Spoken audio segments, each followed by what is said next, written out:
హరే కృష్ణ అండి. పద్మావతి కిచెన్కి స్వాగతం. అందరికీ కూడా శ్రీరామనవమి శుభాకాంక్షలు. ఈరోజు రాముని వారికి ఈ నవరాత్రులని ప్రతిరోజు కూడా పానకం చేసి పెడతారు కదండి. ఆ పానకం ఎలా చేస్తారో మీకు చూపిస్తాను.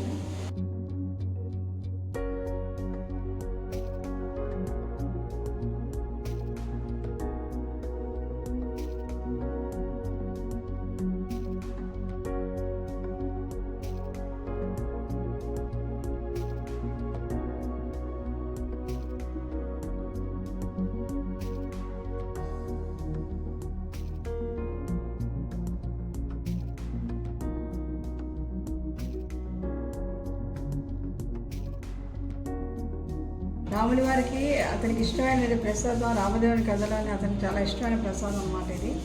ఇవన్నీ కూడా పచ్చివే కలుపుకుంటామండి. గోధుమ నూక ఇది మాత్రం గోధుమ నూక తీసుకున్నానండి. ఈ గోధుమ నూక ఏదో డిష్లో వేసుకొని ఎంత గోధుమ నూక తీసుకున్నామో మనం అంతే పంచదార కూడా వేసుకోవాలి.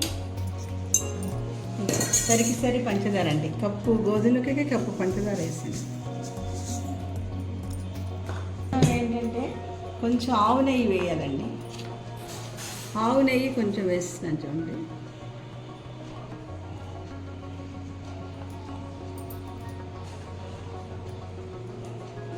ఆవు పాలు పచ్చి వాటితో కలపాలండి. ఇవన్నీ కూడా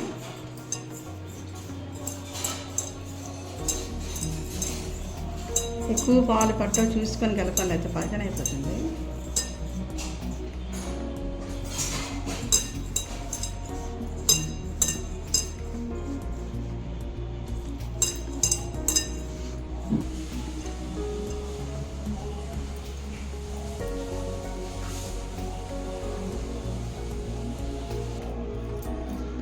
ఇంకోటండి, ఈ విధంగా మన లడ్డు కట్టించుకుంటాము. మరి కొంచెం పాలు పట్టే కొంచెం స్ప్రింగిల్ చేశాను.